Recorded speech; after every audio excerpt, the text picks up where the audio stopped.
Good evening, guys. Thank you so much for trekking out this evening. My name is John Nedelenko. I have the privilege of being the chair of the Board of Trustees here at Viewpoint.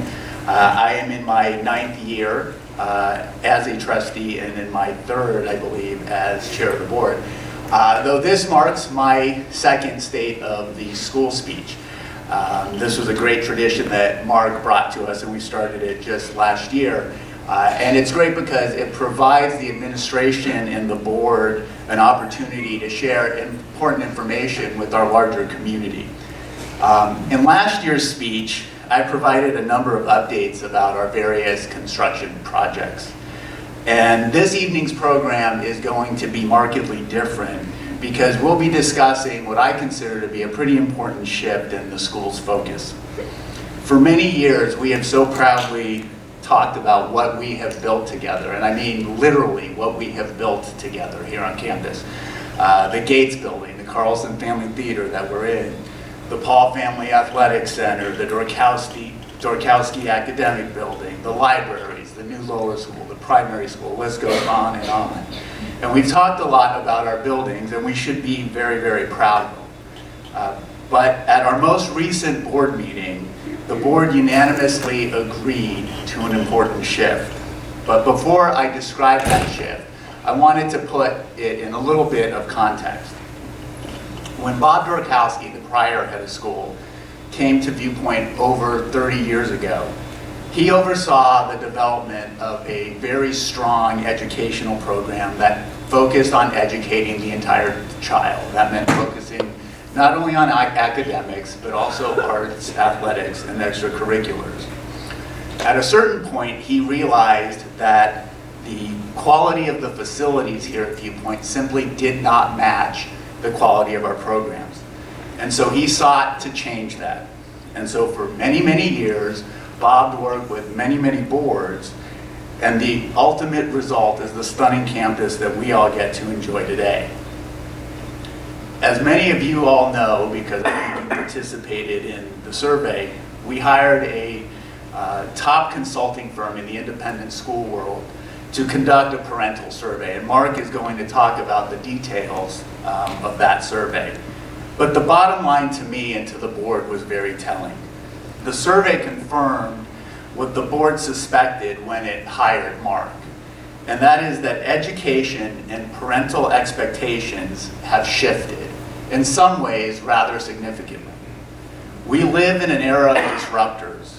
For many of us, Facebook and texts have completely replaced telephone calls. Uber and Lyft have replaced taxis. Online news has replaced print media. Fake news has replaced real news. And the knowledge and information that our generation had to memorize is now a few keystrokes away through a Google search. So education has not been spared in this era of the disruptors. Homeschooling is a real issue. Online coursework is becoming more prevalent. Students now sit in circles, not rows. Students collaborate and learn how to think more and memorize less. The educational world has changed and continues to do so. And as a school, it's not good enough for us to simply keep up. We need to stay ahead. And in fact, I'd like us to lead the way. The board hired Mark precisely because in Mark, we saw an educator who not only understood the changing educational landscape, but he embraced it. He described for us some of the changes that he would like to see at Viewpoint, but equally important, he described for us some of the things at Viewpoint that he never wanted to change. He clearly understands what makes us great and what can make us even better. So when Mark speaks, he'll describe some of the areas that he and the administration have already begun thinking about and implementing change in. And that leads me to an important note about the appropriate role of the board. See, trustees, and there are a number of them here this evening, as a general rule, we're not educators. So, for example, we're not qualified to determine whether or when we should implement Singapore math into the curriculum. What we do is we work with the administration to set a vision. And then it's up to the administration to implement and to carry out that vision step by step, day by day. So the shift that I alluded to at the board meeting in January was this. We realized that for the most part, we have built our campus. That's not to say there won't be more building. I'm sure there will be. But we've reached a point where our facilities are top-notch.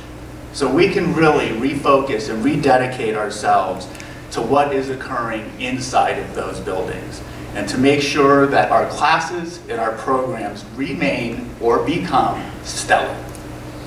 So on behalf of the board, I'm happy to commit that we will do whatever it is that we can do to ensure that Viewpoint offers the very best education and opportunities for its students, that Viewpoint internalizes and applies what science teaches us about 21st century learning, and that we will support the administration as it charts this very exciting new course. Our goal is simple, but ambitious.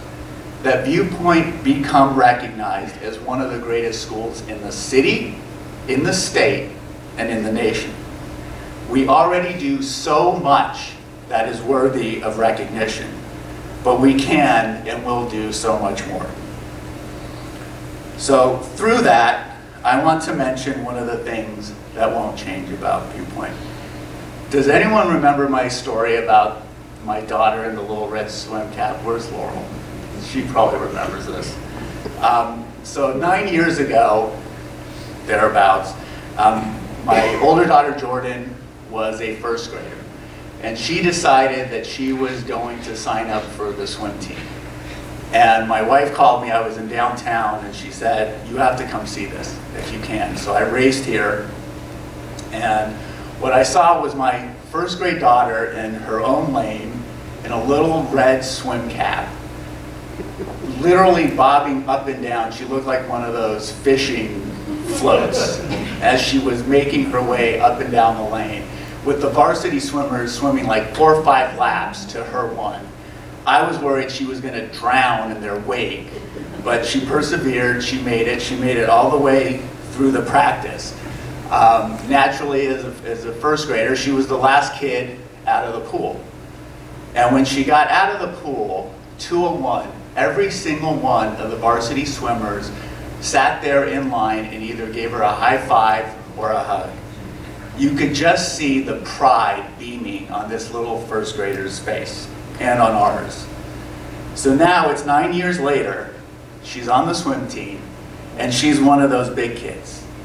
And I'm very proud to say that the other day when I picked her up from a practice, I saw her finishing her laps, getting dressed, and then leading the charge and her other teammates as they went to greet the younger swimmers getting out of the pool and giving them high fives and hugs. And so she's continuing the tradition and the values that she learned here. And that's what makes Viewpoint so special. We're a K-12 school where the cared for one day are the caring the next. And that's never gonna change. So my wife, who unfortunately could not be here tonight, and I are so grateful for the experience we've had here at Viewpoint and that our girls have had. It's a truly unique place, and even though Viewpoint does so much that is already great, we know in our heart of hearts that Viewpoint's best days are yet to come. So with that, I would like to introduce our head of school, Mark McKee, who will walk us through some of the details. As I said, as the board, we kind of set the vision, and it comes down to Mark to kind of walk us through and to put some meat on some of those bones. So Mark, if you please.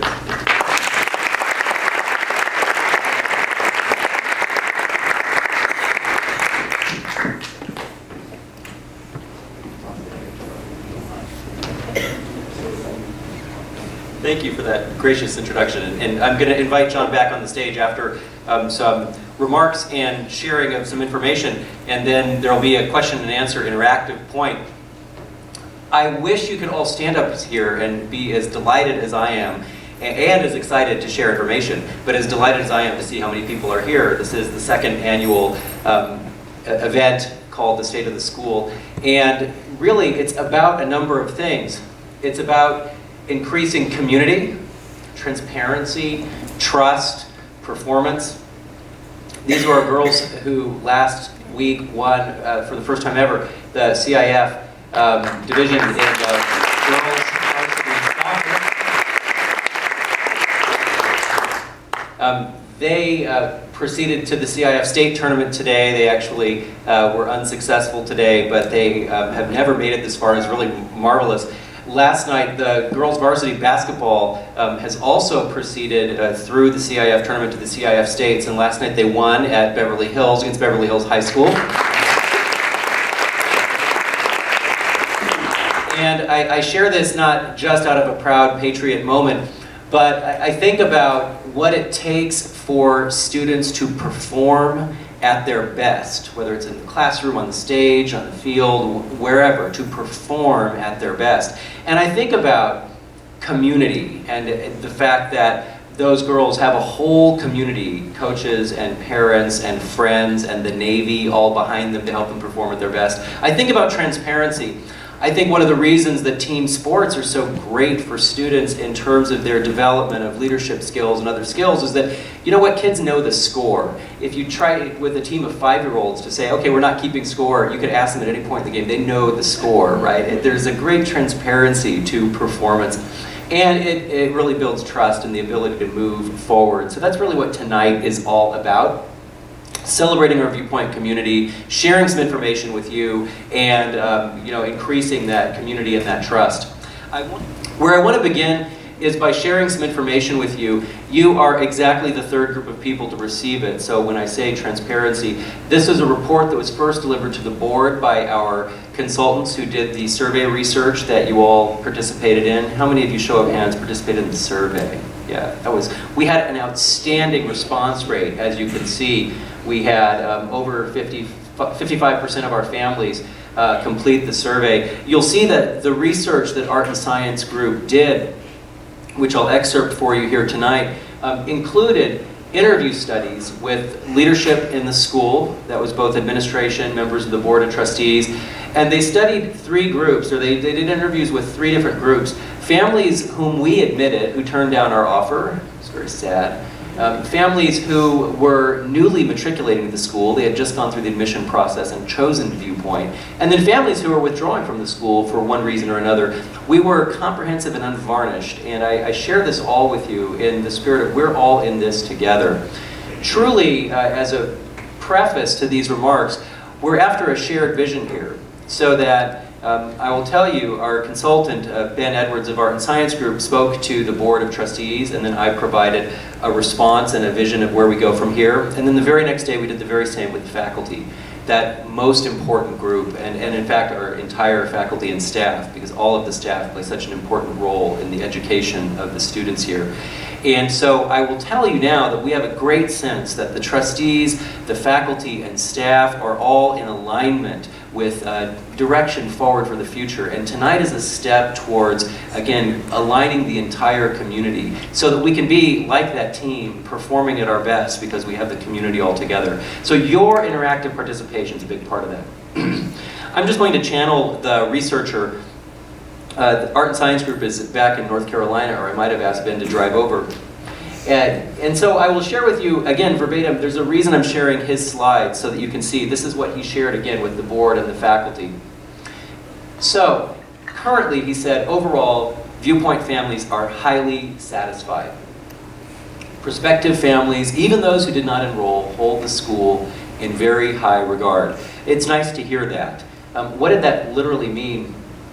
It literally meant that the 3 divisions of the school, and for numerical reasons only, he combined the primary and the lower divisions together so that we'd have adequate responses to be statistically significant.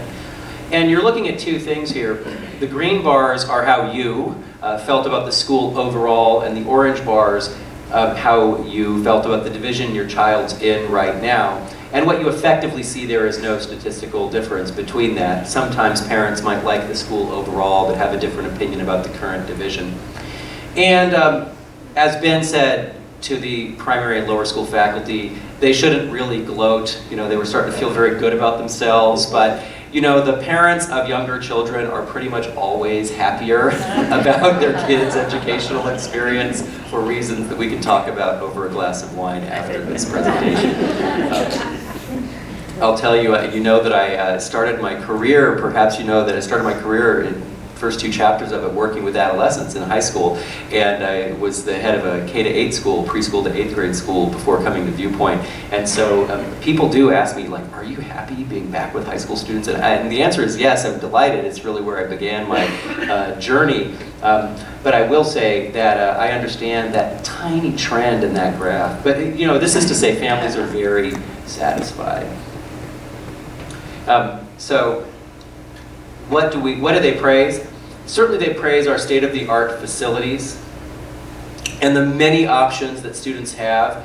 When we say, find your voice, give your best, go beyond, families say, you know, there are really many ways in which students can go beyond. They're in the classes as well as in athletics and extracurricular activities. And we really make a great first impression. We got a lot of feedback on the wonderful job that our admission team does in welcoming students to campus, and it really is an investment of their time that we give every single family a personalized tour. I think we saw the difference that that investment makes in these results. And so here are just a few quotes. Again, I share with you what Ben shared with us. And the codes are who they were, you know, an mid-decline family or a matriculating family. Of course, it's painful to read. Choosing away from Viewpoint was a very hard decision. I'm still having second thoughts. Laurel tried to claw that person's name out of Ben to give him a call and see if they would re-enroll. But you can see here that we got proper and appropriate praise for the things we all love about the school. I should tell you, by the way, that Ben told us one of the reasons you work with a firm like theirs is that they have some context. He said that, you know, you don't see 9s. You know, this is basically 8.9 is as good as it gets. So we felt very good about hearing that. But we really are aspirational, and we weren't asking him so that we could feel good about ourselves. So what else did he tell us? He said, however,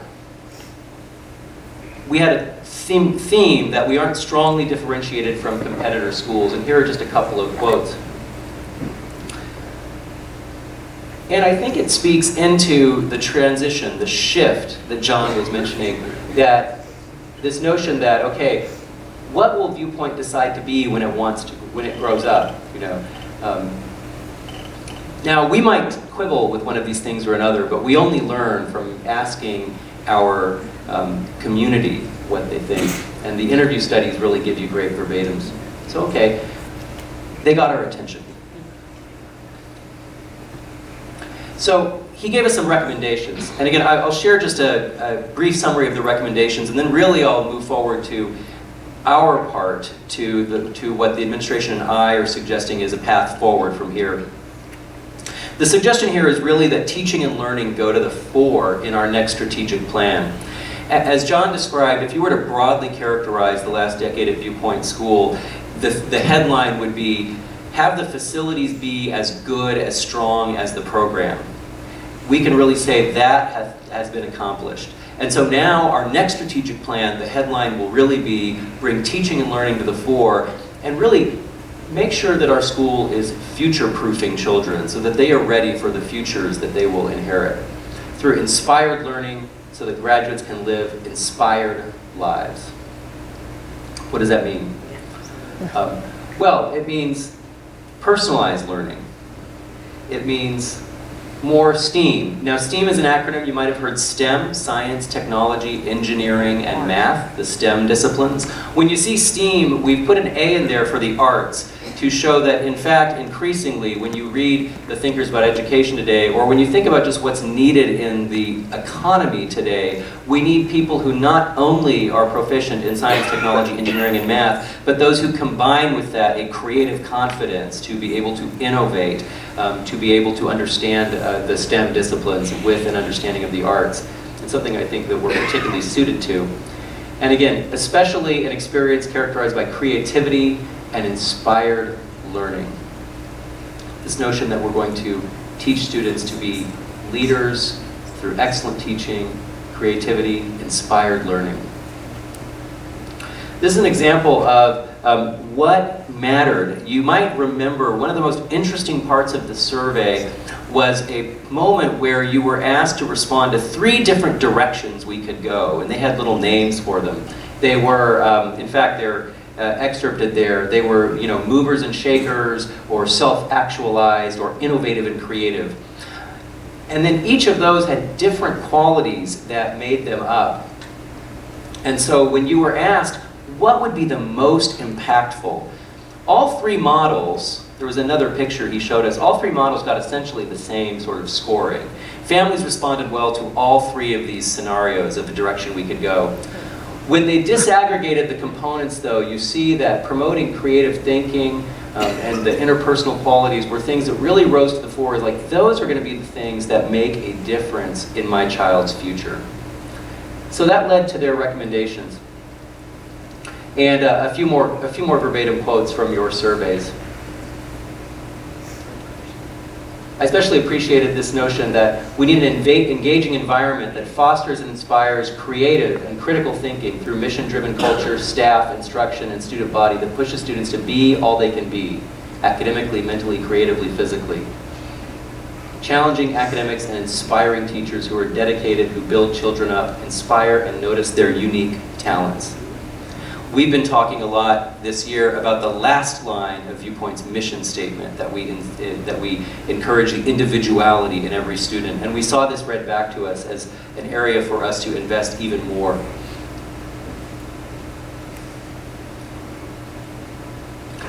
Now, this was one of my favorite pictures in the research. And I'll tell you, families were asked to say, where are we today? Those are the blue diamonds. And where would you like Viewpoint to be on each of 5 continua? So the yellow boxes are the ideal. And so some of them you might be surprised, not too many parents are going to respond that they really want the school to be socially exclusive. So that's not too surprising. Although we might learn something from where families are telling us on every one of these continua. And then, by the way, they disaggregated it by division, so we have more information that the administration will have to unpack. But I was incredibly inspired that both the yellow box, it's the furthest north, and the one that gives us the most opportunity is towards having a curriculum that is more and more innovative.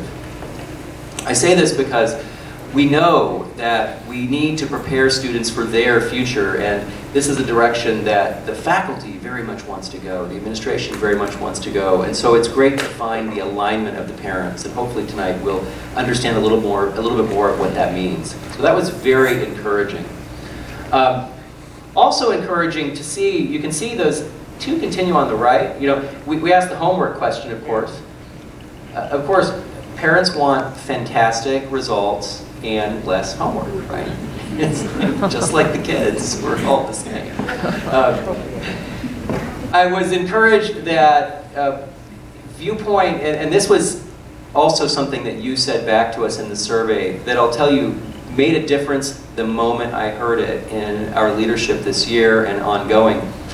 We talk a lot about balance, and we talk about the student's experience, and you fed that back to us, that that's something that matters very much to you. And so on the right, when you see this notion of a competitive versus a more collaborative academic culture, that notion that, we're getting that about right. And in fact, parents are giving us a little encouragement to move even more in a collaborative direction. And similarly, this notion of where are we? Parents don't really want us to go all slack, right? We want good stress for students, stress, but we also don't want them too stressed out. And we want students to be healthy and well. And so you can see that we're getting those about right, but a little bit of permission to go to ease off a little on the pressure of homework. And here again you see encouragement for us to go in the direction of more innovative curriculum. When we saw what do parents want, how many parents want a more innovative curriculum, you can see that it was very strong direction from parents. And so what does that mean to be innovative and creative?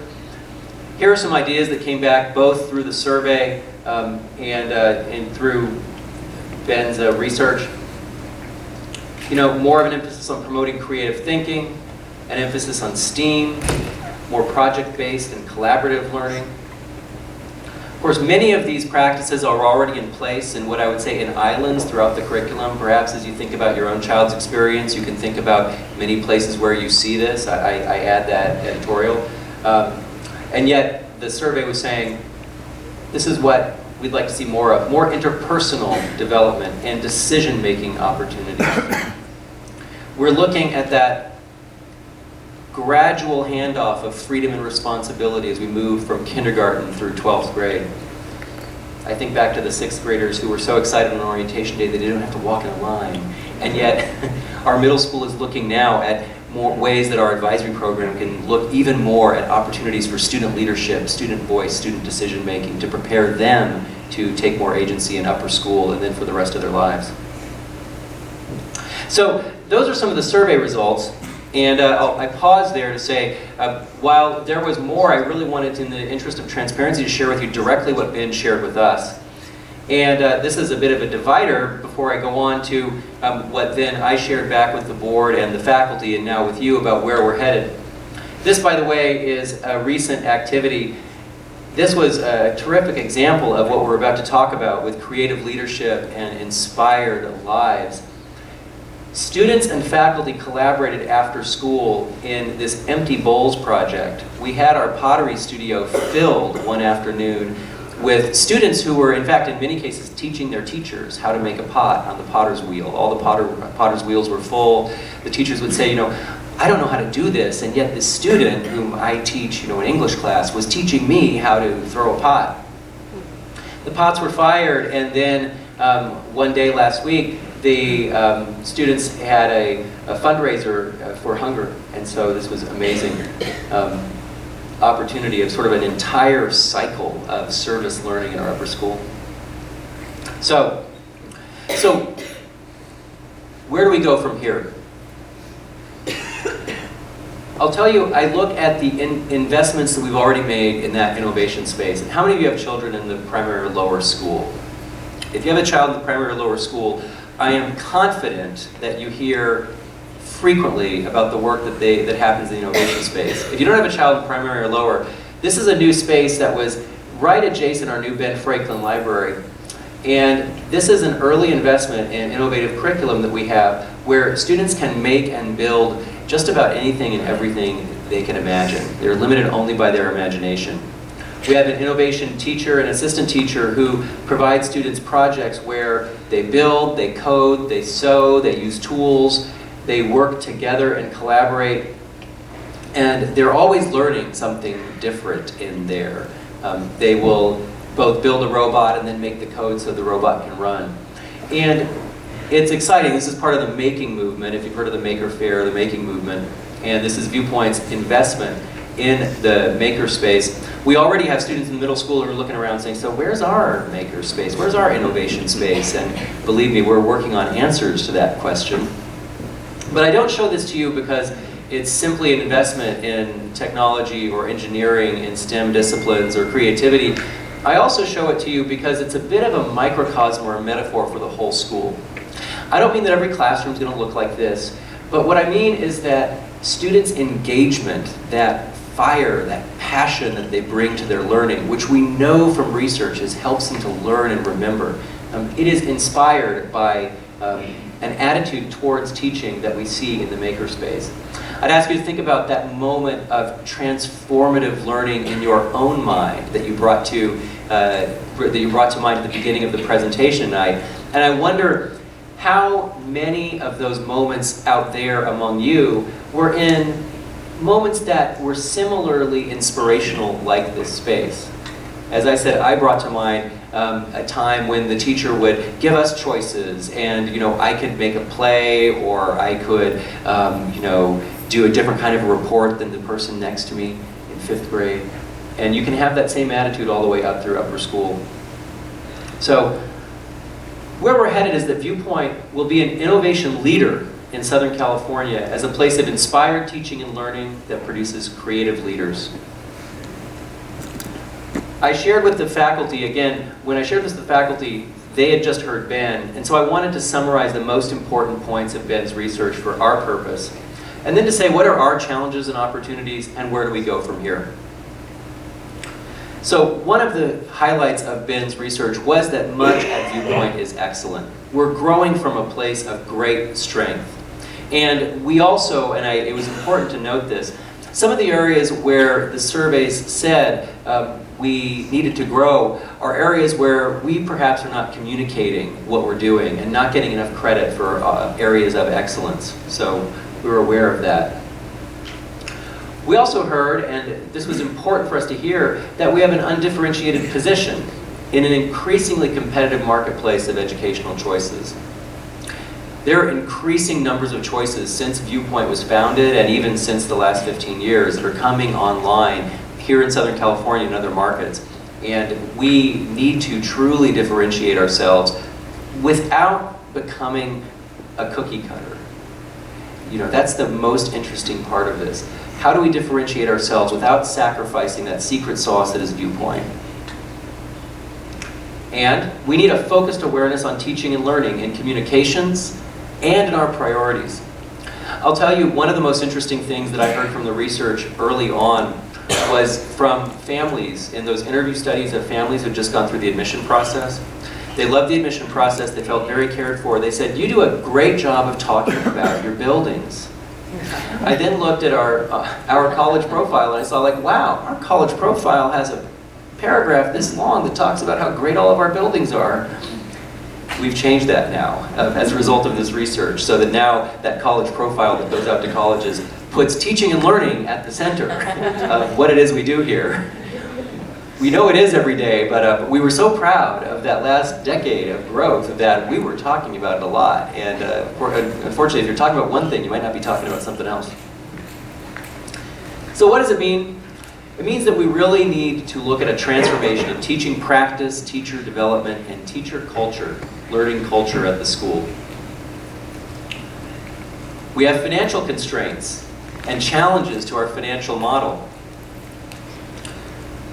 This research came out after we, with the board, were fortunately able to announce the lowest tuition increase in really kind of the history that we could find, and able to balance our budget and provide resources to operate the school. And yet, that increase, we're aware, was still above the consumer price index, still above inflation.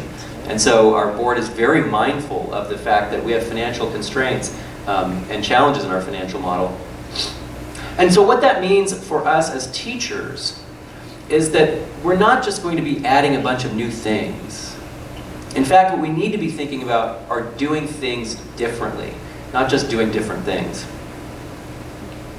I'll tell you, that really inspired people to think about their teaching practice, and I'll come back to that. So, the vision: develop a program based upon developing inspired leaders who are characterized by creative intellect and depth of understanding, interpersonal skills, confidence-building experiences, and leading themselves and others. Why? To develop graduates who stand out in meaningful ways, who are prepared today to solve tomorrow's problems. And this is important to me, we must deliver on this promise for every individual student in increasingly personalized ways every single time. So as John has mentioned, and certainly if you take nothing else away, this next cycle of planning will be led by the program, by teaching and learning what's happening in the classrooms. And I define classroom very broadly there. So what do we mean by that? Well, I want to share with you a model of what is that promise that we want every Viewpoint student to get from kindergarten through 12th grade, to be a creative leader and live an inspired life. Well, I see there are three parts to it. And so the first is really embracing what we can call, for lack of a better term, 21st century learning. If I imagine a poll in the future, I can't imagine what question that 20 years hence, someone will ask the next generation of parents at the beginning of a presentation, what did you use in your school every day? That 80% will say, I didn't use that. So we need to really think about creativity, STEAM, collaboration, problem solving, 21st century learning. A whole other domain is the domain of intrapersonal skills and interpersonal skills. This is the domain of social and emotional learning, because we know that students who are able to understand themselves and interact with others are the students who are going to be competitive in the world. They're the students who are going to have impact and make a difference. They're the students who are going to go on to lifelong learning because they're inspired. And in fact, we were reminded by a speaker who visited our campus earlier this year that we walk by that love of learning wall, and love of learning is that quality that's enshrined in our mission statement. That first word, love, is a very powerful emotion. An emotion that a child might first feel for a parent, and then they might feel later on for, chemistry or physics. And that's that same emotion that teachers must inspire. And then finally, knowing yourself, knowing others, having these 21st century skills makes a difference only if you do something in the world. And so, as we say, we need to be increasingly experiential in our education. With experience, it develops students' confidence and character. Confidence is earned, and students need practice at leadership. Again, whether it's experiences in nature, in service learning, experiences with diversity. We have a core strength in public speaking at this school ever since its founding, and that is an essential 21st century leadership skill that is a part of this model of teaching students to be creative leaders who live and lead inspired lives. And of course, our commitments to athletics and the performing arts fit in very nicely in this domain as areas where students can test themselves and really apply all that they've learned.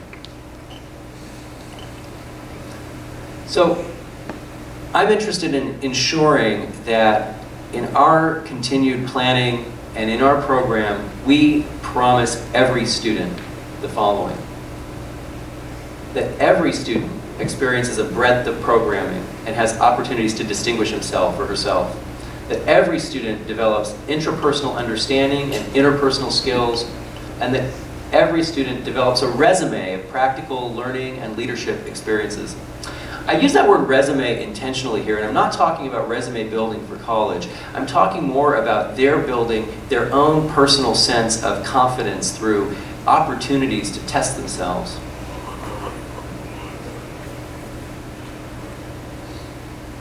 So, what are we going to need from here? Well, one of the things that we need is faculty development. And here I'd like to acknowledge and thank the work of my associate head, our associate head, Mr. Bob Bryan, who's in the front row. And he has led the creation of a rubric, a criteria of teaching excellence at Viewpoint, centered on these skills, these 21st century essential skills: collaboration, creativity, classroom climate, application, collegiality, communication, and professional conduct. These were developed last year by a committee of faculty working with Bob and with me and with other administrators, and they were rolled out this year in a new faculty evaluation system that is already beginning to show teachers what we care about and give them opportunities to demonstrate these skills. To show you a little bit from that rubric, here's the rubric on creativity. And I'll just sort of show you these categories here to say that this is what we have developed with teachers, and then teachers are using to test themselves to say, okay, it's a rubric so they can be proficient or they can be exemplary in each of these domains. And in classroom climate, what sort of classroom do we expect in Viewpoint for an excellent teacher to demonstrate? And this is directly from the rubric, which is available to every single teacher 24/7, an online tool. And Bob, if I can just acknowledge you, you're sitting there in the front row, thank you.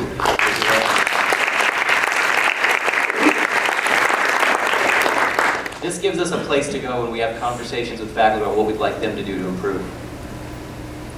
So here are the 5 goals, our strategic framework. Grounded in a culture of innovation, we will Develop, recruit, and retain faculty so we have the best teachers anywhere.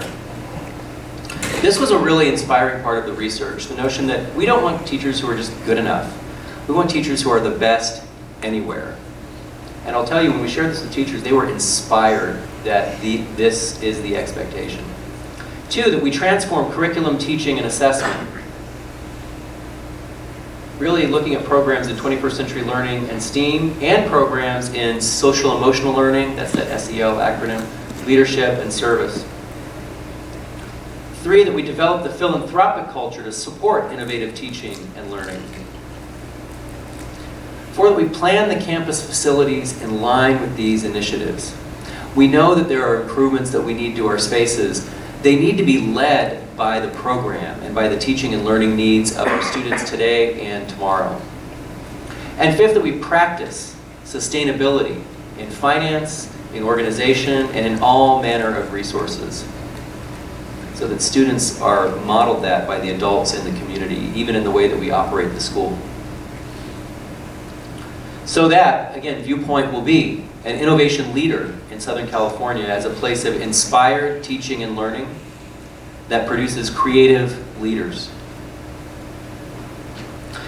I want to share with you a couple of creative leaders at Viewpoint. This is Andrew.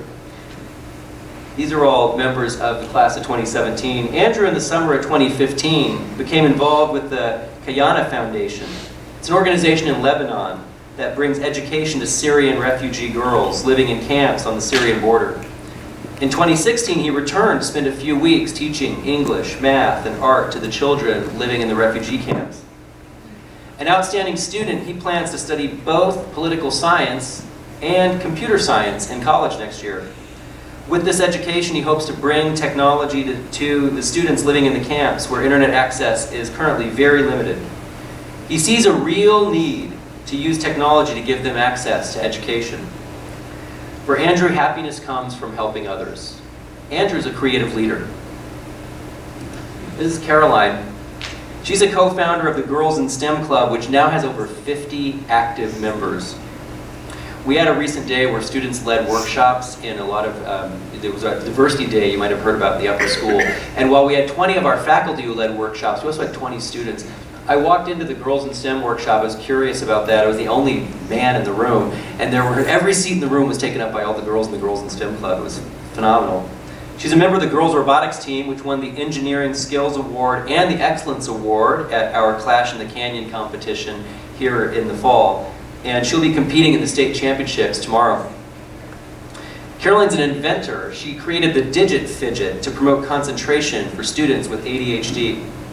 She's planning to study mechanical engineering and hopes for a career building roller coasters. Caroline's a creative leader.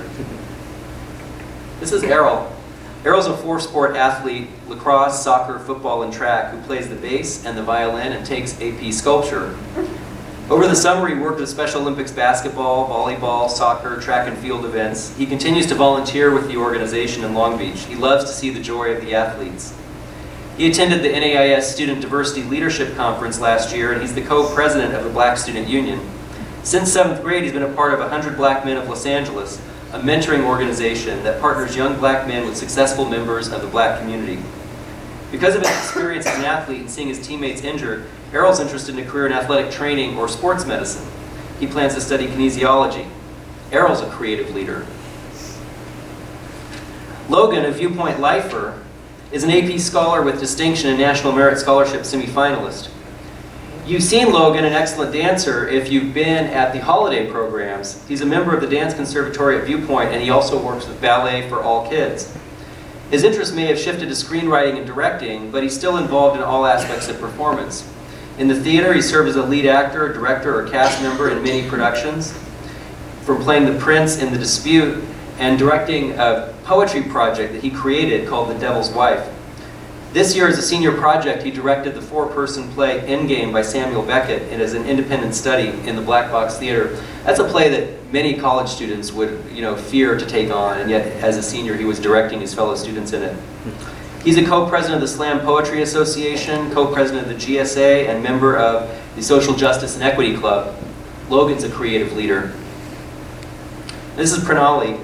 Over the past 3 summers, she's conducted cancer research After 9th and 10th grades in the UCLA Oncology Lab, after 11th grade, she had a paid internship at the City of Hope.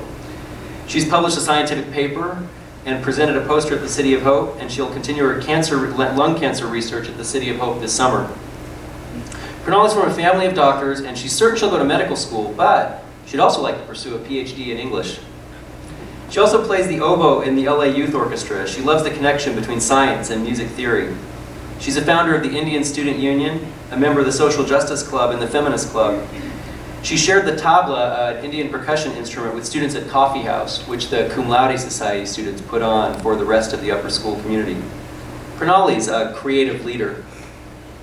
I think about these opportunities and I want them for every single Viewpoint student in order to fulfill our mission.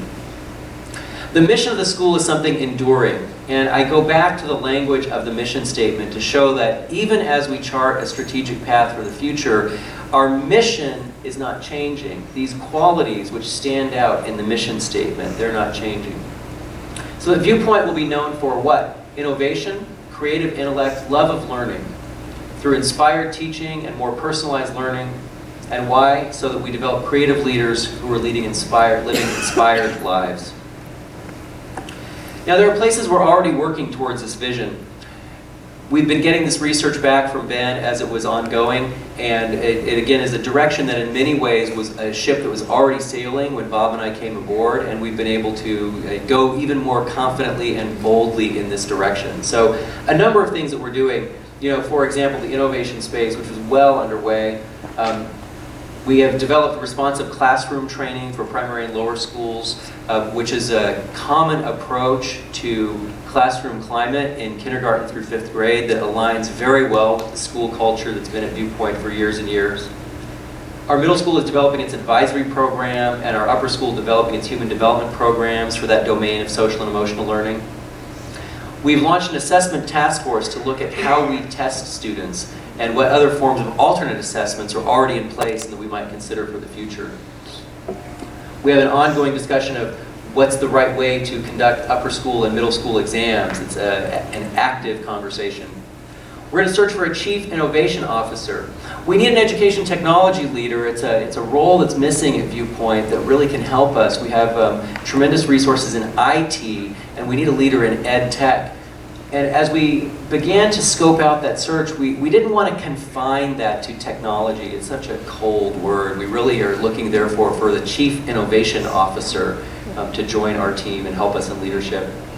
And as I mentioned, we've revised the faculty evaluation system with these teacher competencies. So there are many things we're already doing to work toward this vision, but that's just a start. I've already been asked, since we have been talking about this with the faculty, so what does it mean really? Like, what else? What are we doing? And so you can see that there are directions that we can begin to go to provide more opportunities for the faculty to test themselves and develop more innovative teaching practices that are in line with the best in education that's out there. It's important to note, in Ben's research, and I share this view, this isn't just about finding out what's the latest buzzword or the latest trend. We're really looking at taking the best practices from everywhere, including from our own past and things that have traditionally worked very, very well. And I'd also say, we're really bringing Viewpoint to the leadership in a national conversation about education. I was away last week because I was at the National Association of Independent Schools annual conference, and these were the keynote speakers that we heard. Just to share with you that whether the fellow in the upper left is a teacher who gave a keynote speech to over 5,000 educators at our national conference. It was tremendous. He's a teacher in one of our independent schools at Phillips Exeter, and he wrote a book called Lords of the Asphalt, about hip-hop and basketball. Susan Cain, you might have read her book, Quiet, a book about introverts in a world that won't stop talking. She gave a keynote speech.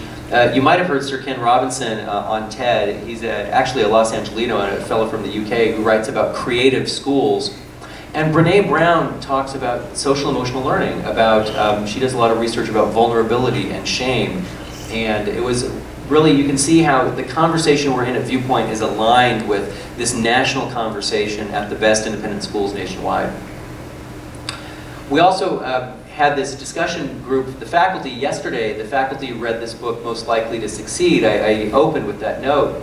It's where I took that question about what were the most transformational experiences in your life. And a little shout out here, we're going to be screening, there's a documentary film called Most Likely to Succeed that in collaboration with the VSSA, we'll be screening that on April 28th in the evening. So we'd invite you to attend, to join that conversation.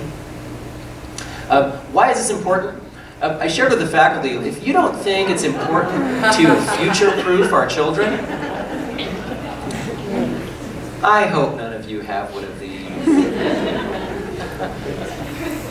I've been watching the kids in the strollers with the phones for a few years now. And I'll tell you, this device though, this potty chair really took my breath away when I saw it. And then when I looked and saw it, oh my goodness. They've been selling it on Amazon since 2012. What that means is that that little kid is in our kindergarten.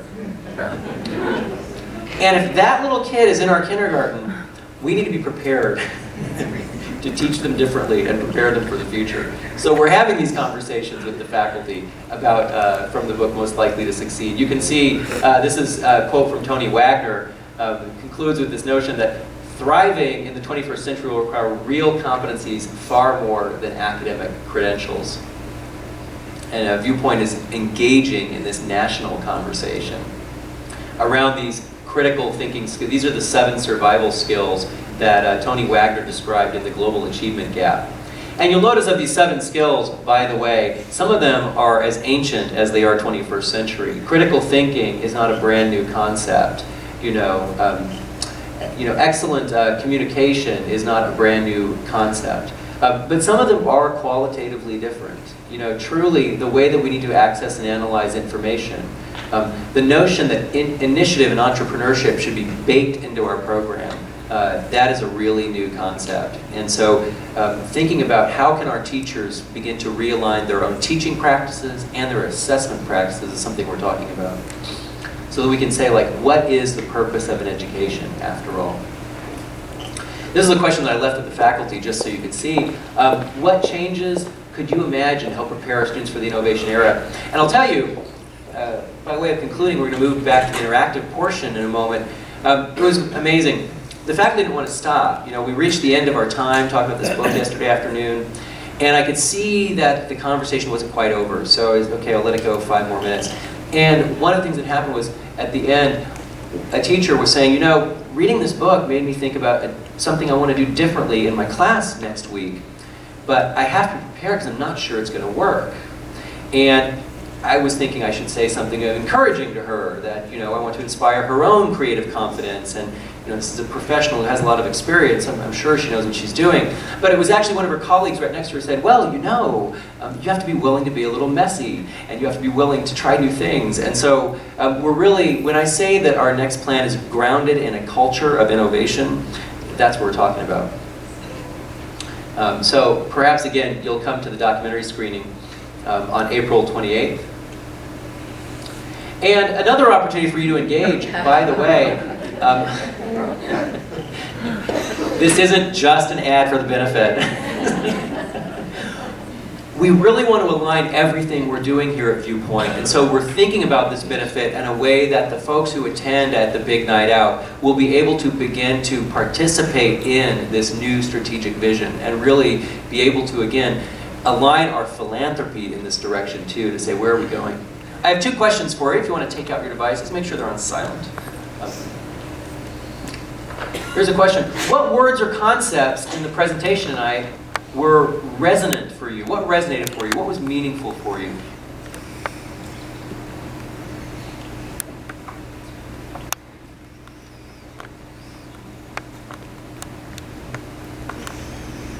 Wow, thank you.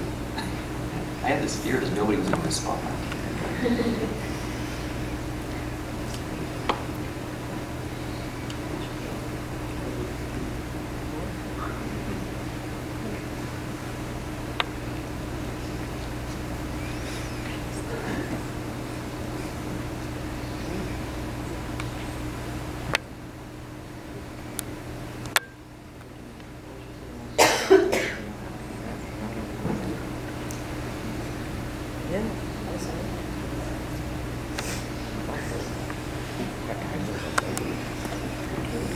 So isn't that cool? We just got a sense of the room. So what sounded important to you? What sounded meaningful to you? And believe me, I'm going to hang on to that. That will stay in that slide, and that's great. I made one of my own, by the way, and what's great is how much, how similar they are. You can see that we haven't talked a lot about research, but a lot of what we're doing is very much aligned with the best research that's out there. So with that, I'm going to thank you for your attention, and I'm going to invite you to begin to ask questions. And I'm going to invite my friend John Natalenko to join me on the stage so we can answer them. Thank you. Will Viewpoint have an innovation lab? If so, what are the plans and timeline for that vision to unfold? We have begun working, shall I answer that? Yeah. Then you can. We've begun working, you might know that with the opening of the primary school and the Robertson Family Field, we have essentially completed what was envisioned in the last master planning exercise. So in addition to this strategic planning exercise, we have aligned with it a master planning exercise. We've begun working with an architectural firm beginning in the summer, and we now have a sense of a scheme for the next development of the campus. We haven't gotten to the point yet of submitting that for entitlements. One of the things that we noticed as we looked at our current set of facilities was that a lot of our innovation in middle and upper school is spread out in different classrooms, and we thought, wow, wouldn't it be fantastic if we can get them into one place? So we have in that master plan both short-term and long-term answers to that question. So there are long-term visions for a really exciting facility that would begin to put some of our innovation programs into contact with one another. Because, as I think about the robotics program that is, yards and yards away from the middle school design program, which is on another floor from the film program, and so on, wouldn't it be great if you had all of those creative disciplines together? All those hands-on disciplines together. So there is a long-term vision for that in the master plan. In the short term, we have already identified spaces on campus that we can retrofit to make a middle and upper school makerspace in the meantime, in real time. And so that is being designed as we speak. So the timeline for that is as soon as we can fund it to make it happen. But that's sort of happening in real time, meaning we're looking at something in the order of months, not years, for that to open. The only thing I would add is it's a true testament to how successful the makerspace has been, that we have such a pent-up demand. As Mark said in his remarks, it's been so wildly successful that the kids, once they get out of primary and lower, they're still looking for the makerspace, only at appropriate grade level. So it's something that we absolutely need to and will deliver. I'll tell you, we also have a middle school, one of our middle school faculty members was saying, can we prototype something now, this spring? This is a mini innovation, just a micro innovation in her classroom. But the answer to that was, that was sort of an easy yes. So that won't be a makerspace, but it will begin to provide some of the resources for more, in this case, use of technology in her classroom. How will you measure success? Well, I'd say that we have an assessment task force of faculty, and we gave an open invitation to faculty, and over 20 of them said, I'm really interested in this topic. And so the answers are multiple. Certainly there are traditional forms of assessment, which is to say the same forms of assessment that we currently have in use. So whether that's tests based on content knowledge, or AP exams in the upper school, those will continue to be relevant for students because they're going to continue to be relevant for students as they prepare for college and for their future. And in fact, there's still relevant practices in colleges and universities.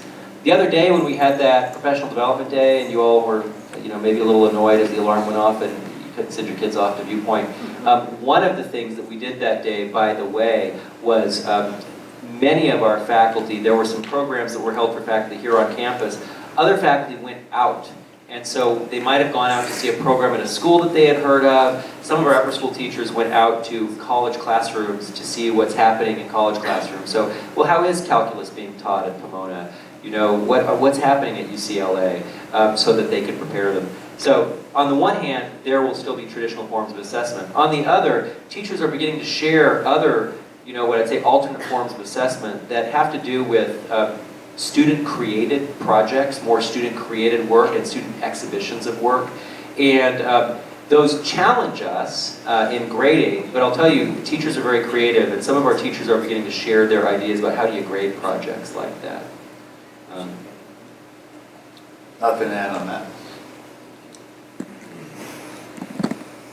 And I'll tell you, when you talk about measuring success and progress,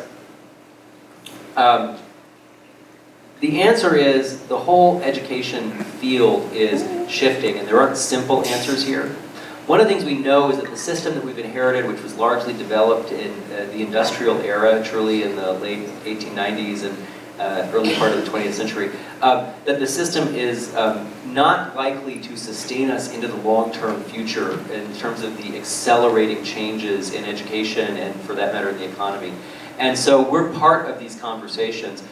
There is a group of schools nationwide that's looking at revising the high school transcript to get away from the Carnegie unit and the A through F letter grade. Now, I'll tell you, we're not going to be on the bleeding edge of any change, but we want to be part of the conversation and see how that unfolds. Again, with some of the other best schools in the country. And then we are also in conversation with colleges. When one of the representatives from one of the Ivy League colleges came to talk to me, I was actually really struck by the fact, she spoke with our college counseling office, I was really struck by the fact that the things that she remembered about our candidates after reading their files weren't their test scores, their APs, even as great as they were really the stories of what those students had done. So the bottom part of that model about giving students experiences and a resume of leadership experiences, that's as vital as giving them AP scores. One thing I will definitively add to that, because this was part of the hiring process that the board discussed when we were hiring Mark, and that was whether our school was going to be inward focused or outward focused.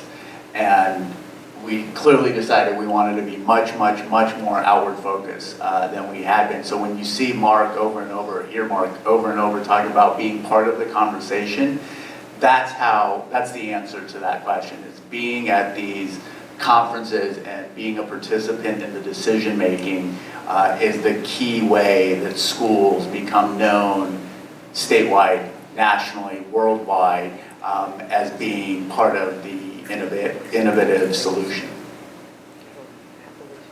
Real live question.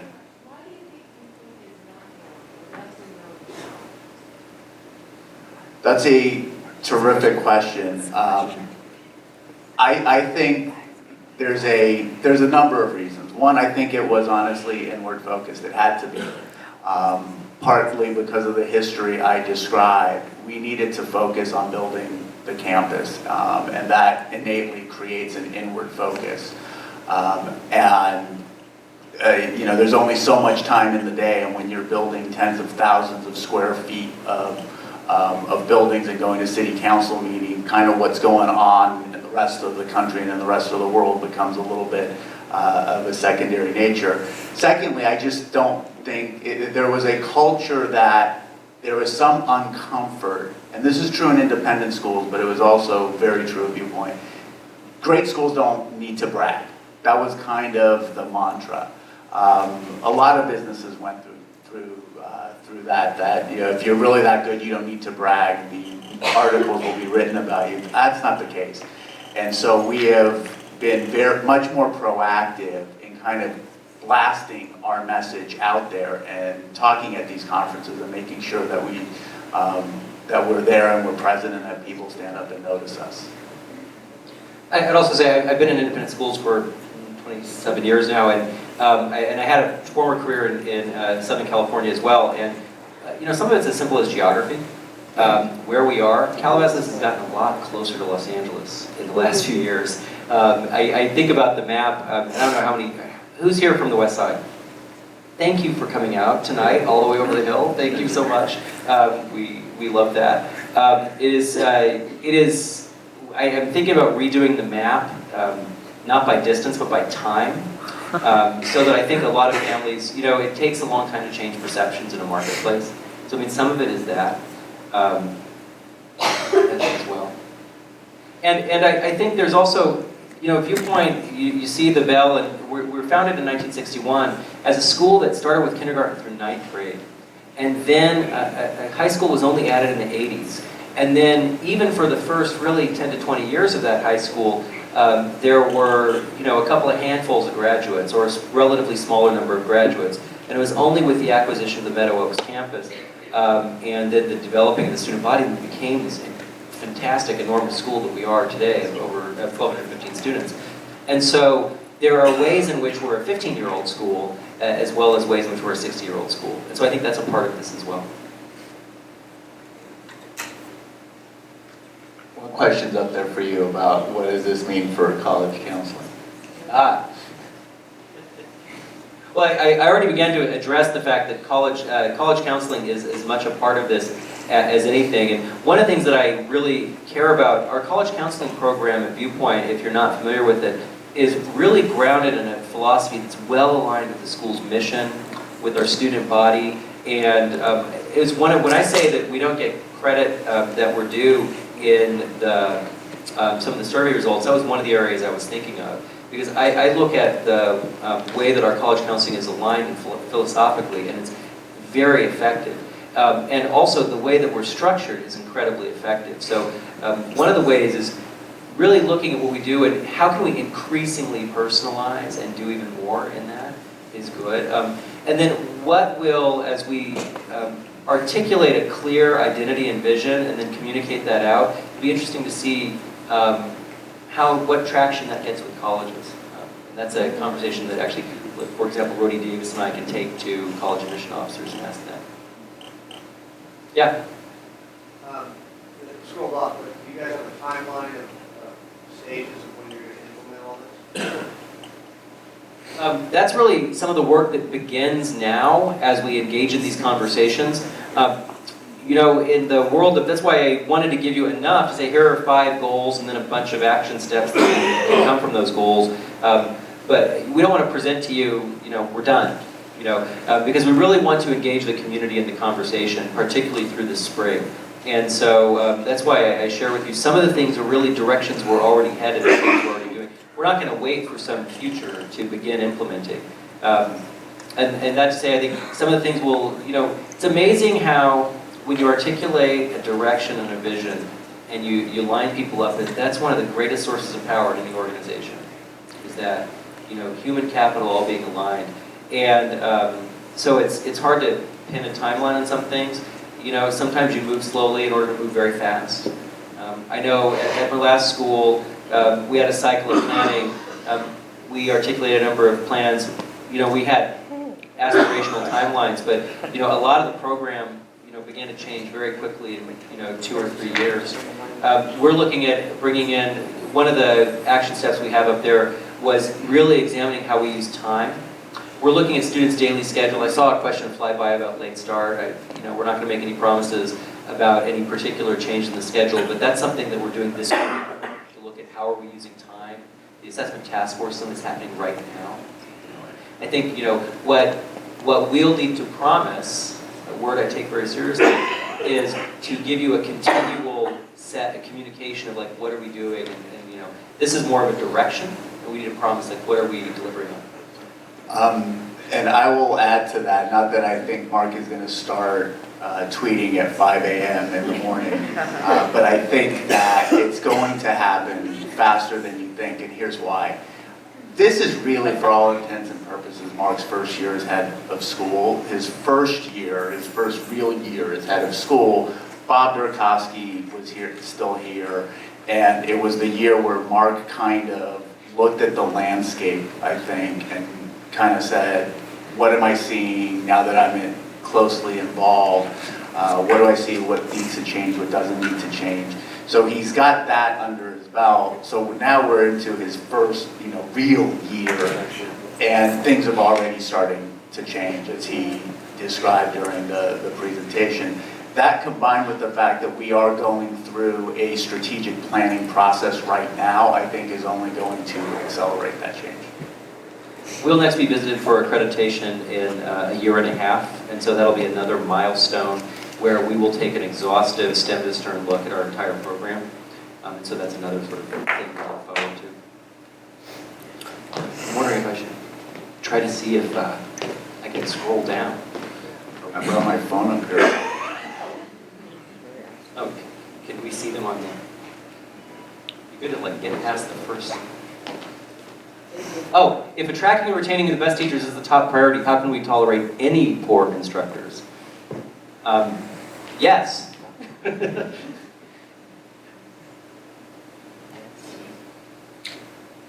we go.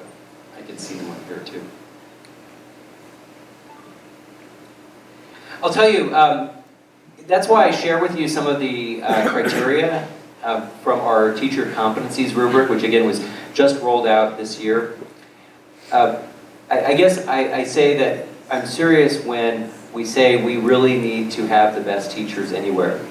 That said, this needs to be grounded in a profound respect for teachers and teaching. And, you know, not every teacher is going to be outstanding every single day. You know, they're all on a growth curve too. Sometimes we take calculated risks in hiring. Sometimes those break in the right direction, sometimes they don't. You know, if we want teachers to feel the confidence to grow professionally and take risks, they need to have that safety too. So I hope that when I say that, I agree, you know, we should not have any poor instructors.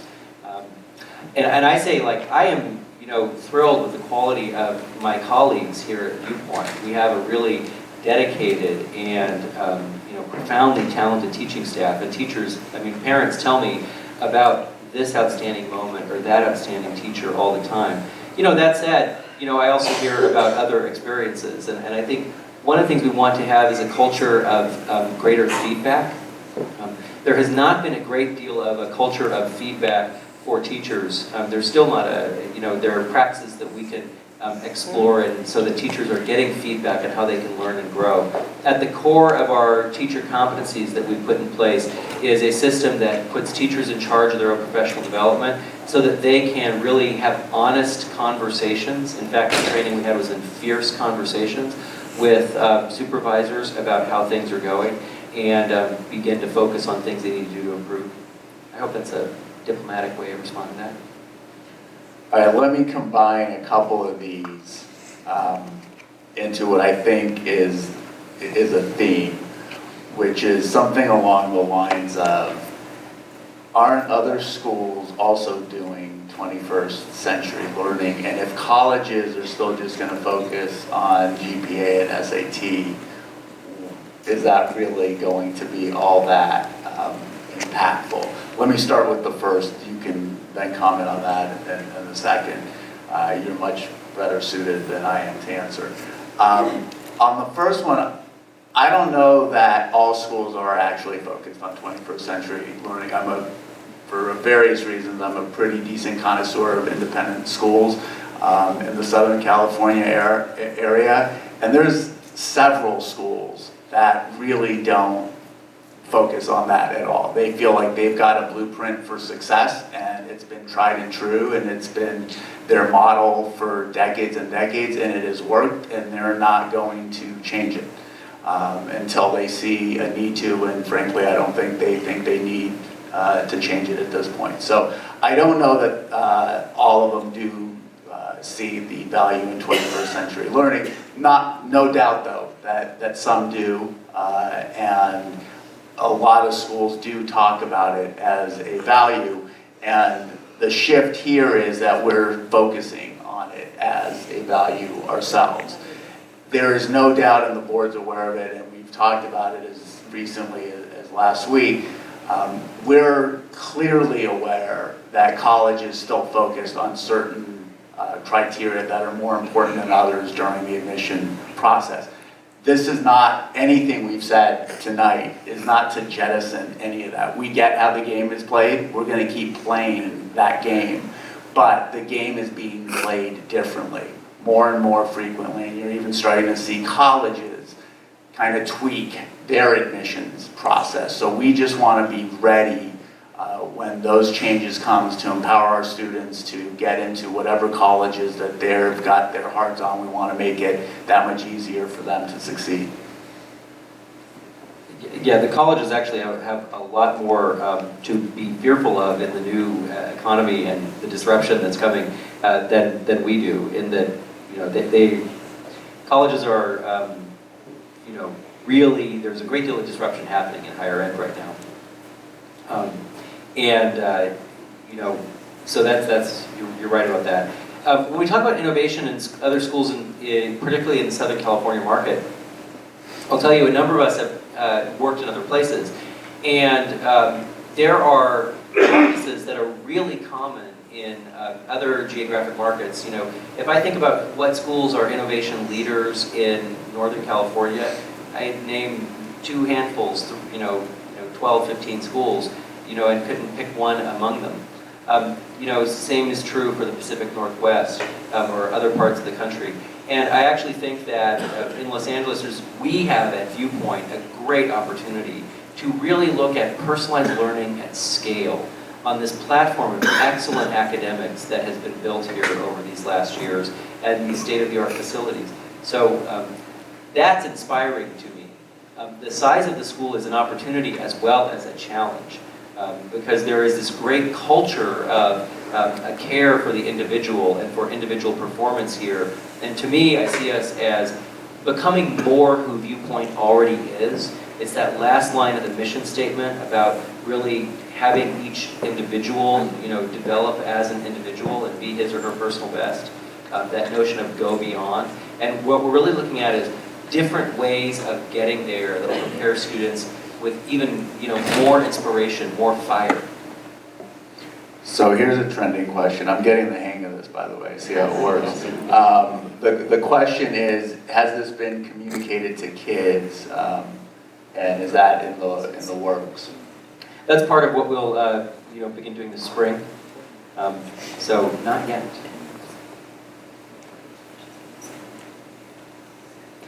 I'll tell you, we've used the input of student voices as obviously, we work with students every day, so not in the same explicit way. And in fact, I'm more interested in engaging students explicitly in conversation than I am in presenting to them, here's what we think. So one question that I'll take first crack at is, what are the plans for the houses and land that Viewpoint has acquired? And Mark alluded to this a little bit. We have a tremendous amount of land right now. 40 plus, Lisa? Over 40 acres of land. And as Mark said, because we've got so much now, we need to take a step back and figure out the best and highest use for all the various pieces and how the campus is going to fit together, not next year, but in 10 years. And so we started another master planning process to do just that. And so that's, caused us to take a step back and say, all right, well, tennis courts look good there. Are we sure about that? Let's think about what else might be going on at that end of campus in 5 years from now. Does that still make sense? So that's all very active and fluid, but we did hire a master planning company that will help us through that. I really like the question, how and when will you assess teaching differently? I alluded to our professional development system already, and I'd be happy to talk to anyone more about it.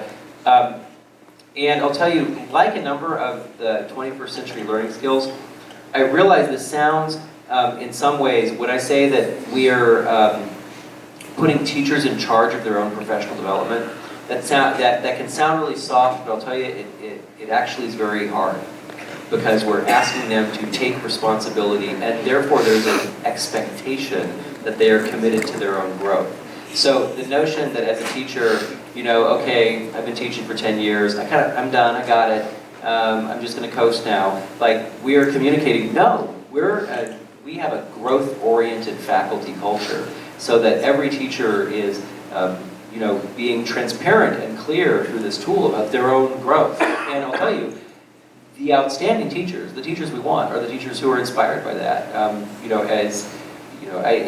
It's interesting. While John talks about the fact that so much of my work is externally focused, I started in the classroom as a teacher, and I'm very much a teacher at heart. So when I think about how do we inspire teachers? How do we give them feedback? How do we make them responsible for their own growth?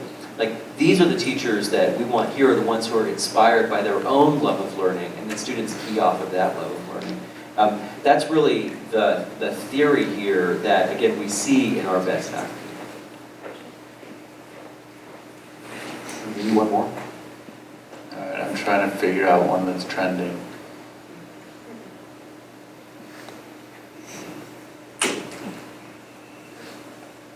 My wife asked me.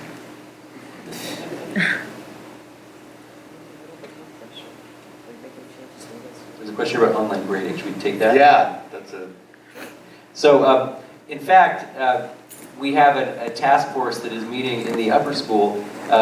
If it sounds like there are a lot of task force meetings, there are. In fact, there are. We have a task force meeting in the upper school working on online gradebook. So you might know, if you have a student in the middle or upper schools and you log into my Viewpoint, there are different resources that really, that's a tool that has really just come online to our faculty in the last year and a half or so. It's our new learning management system. And so the one thing we want to do is that Viewpoint has, for long, prided itself on whatever we do very well. And so when I say we have a task force of faculty working on this, we want to make sure that before we roll things out to students or to families, that we've really talked about all the points of view, and then also that when we roll it out, we're going to do it well. Obviously, if we're going to be innovative, we need the permission of the community to, so to speak, try some new things. And that might mean making some mistakes. But I'll tell you, that's not an excuse for not doing things well. So hopefully that communicates a little bit of balance that we are talking about putting grades online, but the faculty has not together determined a direction on that yet. So that's work that's undergoing, and you'll probably hear about it later this spring. Any other live questions? What about the top question on our screen? Oh, are we going to make any grading changes to the grading system in the middle school? Or finals, or just finals in general? So, finals. As I alluded to, and if you read your re-enrollment contract, you might have looked like, where are the finals for next year? We have a conversation right now about when is the best place and time to have finals. And that's an active conversation that you'll be hearing about in the next few weeks as to like when will finals be. We have not calendared yet a final exam period in January because we're talking about how might we do final exams differently, perhaps before the winter break, but perhaps just do them differently in the same way that we said we'll need to do things differently. Perhaps do them differently so that they are both closer in time to the instruction that's being assessed, meaning not after a holiday break, and also have less negative repercussions for students and be more effective assessment. So, and that might look different in middle and upper school. We have a lot of, again, when we need to create a culture of innovation and get some conversation started with faculty, we might take a little bit of time for us to give back answers to you this spring, but we're working on that. I don't anticipate any changes to the grading system in the middle school, although is Marisa there? Yeah, I'm here. I mean, some of you that have met with me and my immediate gut response to that would be like, well, we might, because I'm new and we're working on this work of like talking about doing things differently. Grading system, I don't think we're going to start not having A's and letter grades and effort grades, but I certainly would really like to take a look at the way we talk about our teaching and learning and what we're being assessed. So the format, the structure, the criteria, all of that certainly should at least be questioned. And so as we go through this, and as we're starting to talk about what exactly are we measuring as a part of our program, and what are our student learning outcomes, our report card needs to reflect that. So that's certainly a process. It's not an overnight decision, but in terms of a grading system, there's not a lot of energy around saying we don't want to have grades anymore, or that kind of conversation. So are you going to make a change? Likely, but not maybe the kind you're asking about. If we're not going to have grades anymore, something dramatic. Yeah, I wouldn't expect any surprises in that vein, and I hope you heard that there's a great deal of serious and responsible thought, a great deal of consideration of research and best practices that goes into all of these conversations among faculty. And there's also a process of unleashing the faculty's own creative confidence and doing that in a way that's aligned so that it's not about, the best teachers are both, there's an art and a science. And so they need to bring their best creative selves in the same way as we need to be informed by the best research and best practice that's out there. And that's a way of saying that, kind of stay tuned and know that when there will be things that we bring to the community and really want feedback on. And I know that we should accept the responsibility of really saying why, if there are innovations that we implement, why we're considering them. Well, thank you very much for your participation in the survey to the 500 plus families who did. And then thank you to you who are here for your participation because as you see, we're making Viewpoint better together. Thanks.